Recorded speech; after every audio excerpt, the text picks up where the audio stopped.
중앙선거관리위원회가 국회의원 보좌진과 정당 관계자 등을 대상으로 2022년도 상반기 정치관계법 설명회를 개최했습니다. 이번 설명회는 코로나19로 화상회의 시스템을 이용한 온라인 강의로 진행됐습니다. 오는 6월 1일 제8회 전국동시지방선거가 실시됩니다. 선거관리위원회는 지방선거 예비후보자 등록을 시작으로 본격적인 선거 사무에 돌입했는데요. 제8회 전국동시지방선거 주요 사무 일정을 정리했습니다. 제8회 전국동시지방선거에 출마하려는 예비후보자나 후보자는 선거사무소를 설치하고 개소식을 개최할 수 있습니다. 선거관리위원회는 제8회 전국동시지방선거의 예비후보자와 후보자의 선거사무소 개소식과 관련한 공직선거법을 안내했습니다.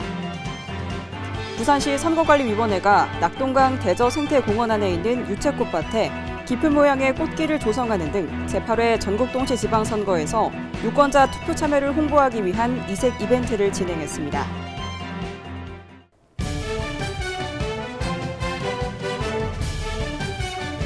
시청자 여러분 안녕하십니까? 한국선거방송 뉴스입니다.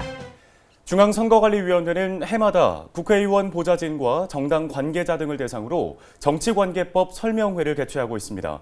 올해도 지난 6일 2022년도 상반기 정치관계법 설명회를 개최했는데요. 코로나19로 인해 화상회의 시스템을 이용한 온라인 강의로 진행했습니다. 관련 소식 전해드립니다. 중앙선거관리위원회가 4월 6일 국회의원 보좌진, 정당 관계자 등을 대상으로 2022년도 상반기 정치관계법 설명회를 개최했습니다. 이번 정치관계법 설명회는 최신 정치관계법규 정보를 적절한 시기에 제공하고 오는 6월 1일 실시하는 제8회 전국동시지방선거와 관련해 정당과 국회의원의 의정활동과 관련한 정치관계법을 안내하기 위해 마련됐는데요. 2022년도 상반기 정치관계법 설명회는 코로나19로 인해 화상회의 시스템을 이용한 온라인 강의 형식으로 진행됐습니다. 이번 2022년도 상반기 정치관계법 설명회는 중앙선거관리위원회 담당자가 공직선거법에 의해 선거보도 심의제도에 의해 정치자금법 및 정치자금 회계실무 내용을 강의 형식으로 상세히 설명했는데요. 공직선거법에 의해에서는 당내 경선운동, 동시지방선거 선거운동, 교육감 선거 관련 주요 제한금지 내용을, 선거보도 심의제도에 의해에서는 언론기관의 공정선거 보도 의무와 인터넷 선거보도 심의위원회의 선거보도 공정성 조사, 불공정 선거보도에 대한 이의신청 및 반론보도에 대해 안내했으며 정치자금법과 관련해서는 정치자금의 기부 방법, 수입 지출 원칙과 각종 회계 실무에 관한 내용을 상세히 설명했습니다. 중앙선거관리위원회는 앞으로도 국회의원 보좌진과 정당 관계자를 대상으로 한 교육 등으로 정확한 선거 정보와 위반 사례를 안내할 계획이라고 전했습니다. 오는 6월 1일 풀뿌리 민주주의의 근간이 되고 우리 지역 일꾼을 뽑는 제8회 전국동시지방선거가 실시됩니다. 현재 선거관리위원회는 예비후보자 등록 신청을 받고 있는데요. 본격적인 선거 사무가 시작된 만큼 제8회 전국동시지방선거의 주요 사무 일정을 정리해봤습니다. 2022년 6월 1일은 제8회 전국동시지방선거가 실시됩니다. 이에 선거관리위원회는 법에 따른 절차 사무를 차질 없이 진행하고 있는데요. 구체적인 주요 사무 일정을 살펴보면 먼저 지난 2월 1일부터 시도지사 및 교육감 선거의 예비후보자 등록이 시작됐고 2월 18일부터는 시도의원, 구시의원 및 장의선거 예비후보자 등록이, 3월 20일부터 군의원 및 장의선거 예비후보자 등록이 시작됐습니다. 5월 10일부터 14일까지는 선거인 명부와 거소투표 신고인 명부 작성 기간인데요. 이 기간에 거소투표 신고를 할 수 있고 군인 등은 선거 공보 발송 신청을 할 수 있습니다. 제8회 전국 동시지방선거에 출마하고자 하는 후보자는 5월 12일부터 13일까지 이틀 동안 기간 중 매일 오전 9시부터 오후 6시까지 후보자 등록 신청을 해야 합니다.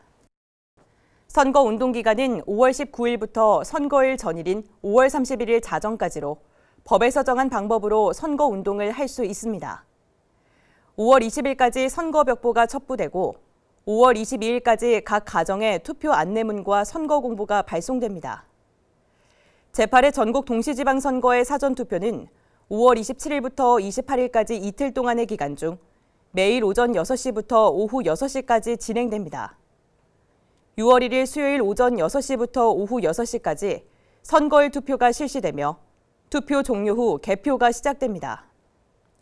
선거관리위원회는 제8회 전국 동시지방선거를 법과 원칙에 따라 공정하고 투명하게 관리하고 있다면서 유권자들의 관심과 투표 참여를 당부했습니다. 공직선거의 예비 후보자와 후보자는 선거운동을 위해 선거사무소를 설치하고 그 선거사무소에 간판, 현판 또는 현수막을 설치하거나 게시할 수 있습니다. 또 정당의 간부나 당원 등을 초대하여 선거사무소 개소식을 개최할 수도 있는데요. 선거관리위원회는 최근 예비후보자와 선거사무 관계자를 대상으로 선거사무소 개소식과 관련한 선거법을 안내했습니다. 구체적으로 어떤 내용이 있는지 자세히 알아봅니다. 선거관리위원회가 오는 6월 1일 실시하는 제8회 전국 동시지방선거와 관련해 정당과 예비후보자 등에게 선거사무소 개소식과 관련한 공직선거법을 안내했습니다. 주요 내용을 살펴보면 선거사무소 개소식은 해당 선거사무소 안에서만 개최해야 하며 정당의 간부, 당원, 선거사무 관계자 외에 가족, 친지, 평소에 친교가 있는 제한된 의례적인 범위 안에 인쇄를 초청할 수 있으며 제한된 범위 안에 초청 대상자에게 의례적인 내용의 문자 메시지, 전자 우편, 전화, 초청장 등을 이용하여 고지할 수 있습니다. 선거사무소 개소식에 참석한 국회의원, 정당의 대표자, 지인 등은 의례적인 인사말을 할 수 있고 선거운동을 할 수 있는 사람이 선거사무소 개소식에 참석해 말로 하는 선거운동을 할 수 있으며 후원회를 둔 예비후보자와 후보자의 선거사무소 개소식에 후원회 안내장과 후원회 가입신청서를 비치할 수도 있습니다. 또 선거사무소의 개소식, 간판 게시식, 현판식에 참여한 정당의 간부 당원들이나 선거사무 관계자들에게 해당 선거사무소 안에서 통상적인 범위에서 3,000원 이하의 다과류의 음식물을 제공하는 것도 가능합니다. 하지만 선거사무소 개소식을 이미 개최하였음에도 불구하고 반복적으로 개최할 수 없고 예비후보자 신분에서 선거사무소 개소식을 개최했다면 후보자 신분에서 선거사무소 개소식을 다시 개최할 수 없으며 선거사무소를 이전한 경우도 다시 개최할 수 없습니다. 평소 특별한 친분도 없는 다수의 선거구민에게 선거사무소 개소식 초청장을 발송 또는 초청장에 선거운동에 이르는 내용을 게재하거나 선거사무소 개소식 행사 광고를 지역신문 등에 게재해서는 안 됩니다. 확성장치를 이용하여 후보자를 지지 선전하는 내용의 축사, 격려사를 하거나 통산적인 범위에서 3,000원 이하의 다과류 음식물 범위를 벗어나 음식물을 제공하는 것도 금지됩니다. 선거관리위원회는 선거사무소 개소식과 관련해 법에 위반되는 행위를 할 경우 행위에 따라 처벌받거나 과태료 등을 부과받을 수 있다면서 법에 위반되는 행위가 발생하지 않도록 유의해달라고 당부했습니다. 선거관리위원회는 오늘 6월 1일 실시하는 제8회 전국동시지방선거에서 유권자의 관심과 투표 참여를 독려하기 위해 다양한 홍보 활동을 하고 있습니다. 최근 부산시 선거관리위원회에서 꽃을 활용한 이색 홍보를 시작했다고 하는데요. 자세한 내용 알아봅니다.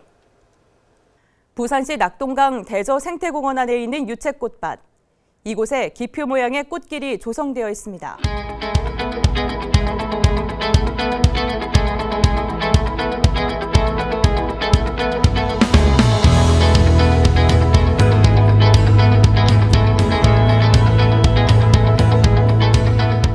부산시 선거관리위원회가 최근 부산시 농업기술센터와 협업으로 낙동강 대저 생태공원 유채꽃밭에 기표 모양 꽃길을 조성하여 오는 6월 1일 실시하는 제8회 전국 동시지방선거 홍보에 나섰습니다. 6월 1일 투표꽃이 피어납니다라는 제목으로 진행되는 이번 이벤트는 낙동강 대저 생태공원 안에 4,950제곱미터에 이르는 유채꽃밭에 기표 모양의 꽃길을 조성해 아름다운 선거 분위기를 확산하는 형식인데요. 지난 4월 6일, 6월 1일 투표꽃이 피어납니다라는 주제로 홍보 피켓팅 퍼포먼스를 진행했습니다. 아름다운 선거는 활짝 핀 유채꽃과 기표 모양 꽃을 의미하고 이 꽃을 피우기 위해 투표 참여가 필요하다고 설명했습니다.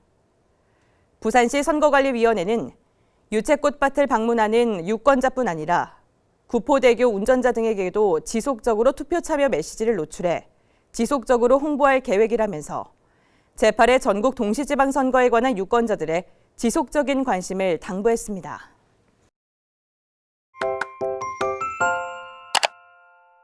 공직선거와 관련한 다양한 이야기들을 선거공학적으로 풀어드리는 선거공략집입니다. 오늘은 선거방송 토론위원회 주관 대담 토론회에 대해서 자세히 알아봅니다. 선거에 출마한 후보자의 정책이나 공약, 정보 등을 알 수 있는 방법은 다양합니다. 선거 벽보나 선거 공보, 선거 공약서, 현수막을 비롯해 각종 신문방송 광고, 후보자 대담 토론회 등에서 후보자의 정보, 정책 등을 확인할 수 있는데요. 이 중에서 많은 분들이 관심 있게 지켜보는 것이 바로 후보자 토론회일 겁니다. 제19대 대통령 선거 후보자 토론 효과 분석에서 후보자 토론회가 후보자 지지 결정에 긍정적인 영향을 미쳤다는 의견이 68.1%로 나타날 정도로 영향력이 큰 것으로 나타났는데요. 언론기관에서 후보자를 초청해 개최하는 토론회 외에도 공직선거법상 의무적으로 개최하게 되어 있는 대담 토론회가 있는데요. 바로 선거방송토론위원회 주관 대담 토론회입니다. 그렇다면 선거방송토론위원회가 주관하는 대담 토론회는 어떻게 진행될까요? 선거관리위원회는 후보자 초청 대담 토론회를 공정하게 진행하기 위해서 별도로 선거방송토론위원회를 설치해 운영하고 있습니다.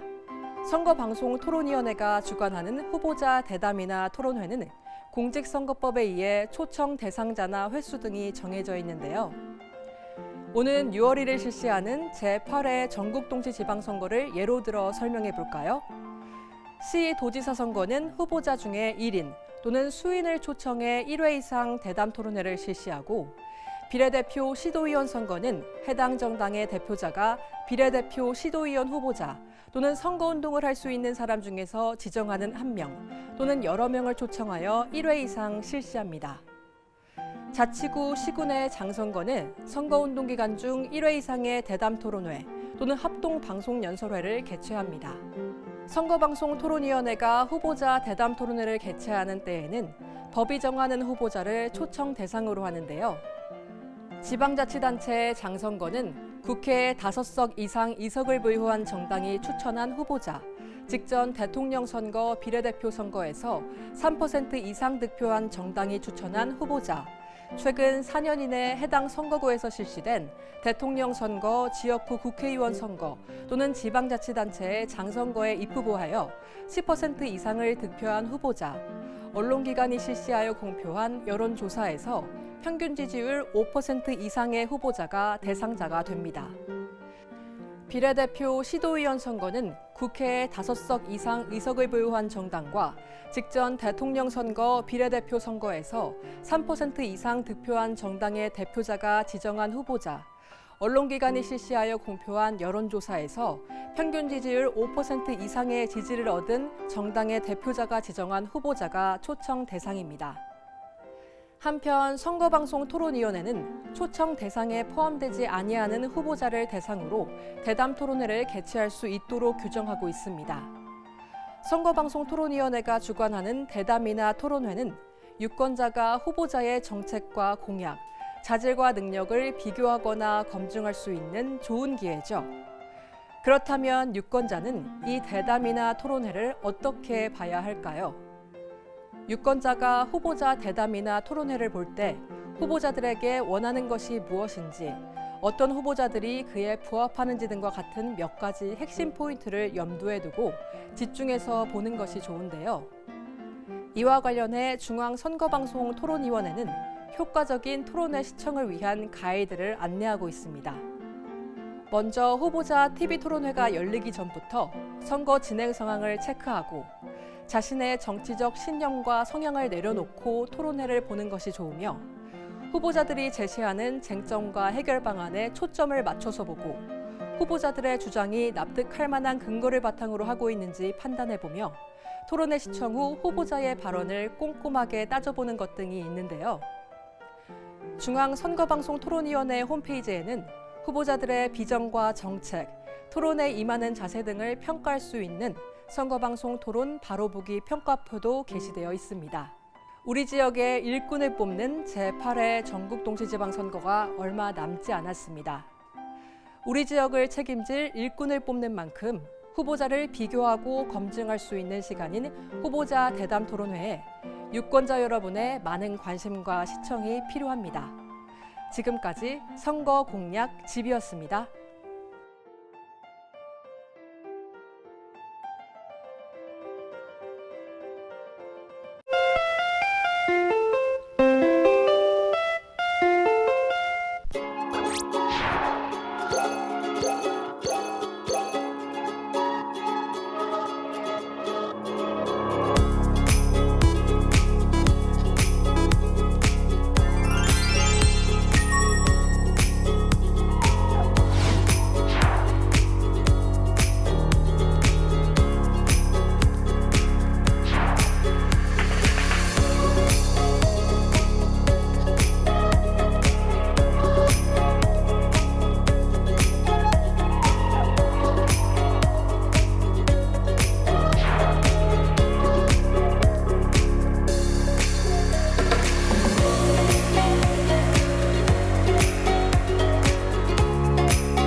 중앙선거방송토론위원회는 4월 22일 오전 10시부터 12시까지 SBS 스튜디오에서 제8회 전국 동시지방선거 제2차 정책토론회를 개최합니다. SBS, KBS, MBC에서 동시 생중계되는 이번 정책토론회는 더불어민주당, 국민의힘, 정의당, 국민의당, 민생당이 참석해 경제 분야를 주제로 진행될 예정입니다. 중앙선거관리위원회가 제8회 전국 동시지방선거의 안정적인 관리를 위해 4월 19일부터 6월 16일까지 온라인 투표 시스템 서비스 이용을 제한해 운영합니다. 온라인 투표 시스템 서비스는 모바일과 PC를 이용해 언제 어디서든 편리하게 투표할 수 있는 서비스인데요. 제8회 전국 동시지방선거 후보자 선출을 위한 경선을 제외한 온라인 투표 서비스 이용 기관과 단체는 6월 16일까지 온라인 투표 시스템 서비스의 이용 신청과 선거일 지정을 할 수 없습니다. 중앙선거관리위원회 선거연수원이 오는 5월 31일까지 2022년 찾아가는 국민소통 선거 강연을 진행합니다. 2022년 찾아가는 국민소통 선거 강연은 제8회 전국 동시지방선거를 앞두고 선거 강연 전문 강사가 유권자를 찾아가는 강연 프로그램인데요. 주권의 의미와 가치, 선거 참여의 중요성, 선거 절차 및 방법 등 선거 제도 안내 등의 내용으로 진행됩니다.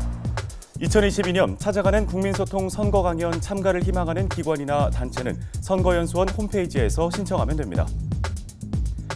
선거관리위원회는 제8회 전국 동시지방선거에서 각 정당과 후보자 등의 선거비용 보전 제도에 대한 이해와 적법한 선거비용 보전 청구에 도움을 주기 위해 선거비용 보전 안내서를 발간하고 홈페이지 등에 게시했습니다. 선거비용 보전 안내서에는 정당과 후보자, 회계 책임자 등이 반드시 알아야 할 선거비용 보전 및 부담비용 청구, 선거비용 보전 제한, 유예 및 보전비용 반환, 선거비용과 선거비용 외 정치자금의 구분, 보전 대상 선거비용과 미보전 대상 선거비용, 정당, 후보자가 제출해야 할 증빙자료 등의 내용이 실려 있는데요. 제8회 전국 동시지방선거 선거비용 보전 안내서는 중앙선거관리위원회 홈페이지 내 자료실에서 내려받아 볼 수 있습니다.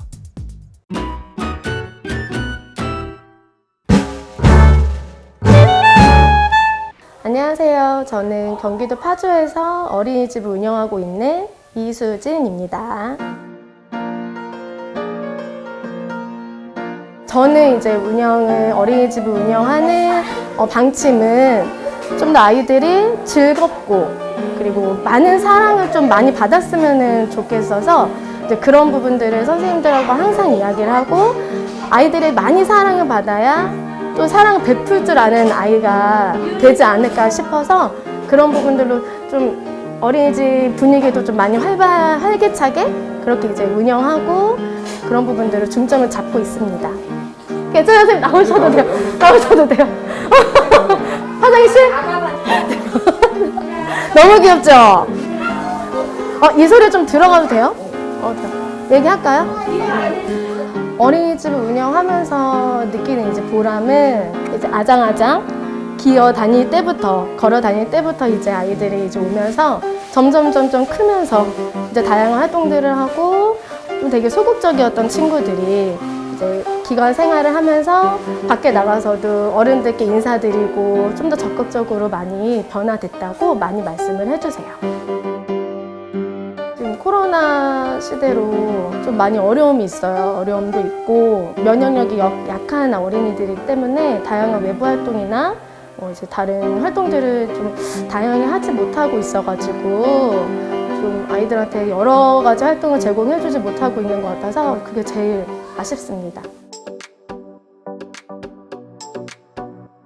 2022년에는 조금 더 이제 코로나도 많이 좀 좋아져서 아이들이 좀 더 자유롭게 활동하고 더 많은 체험을 할 수 있는 시대가 됐으면 좋겠습니다.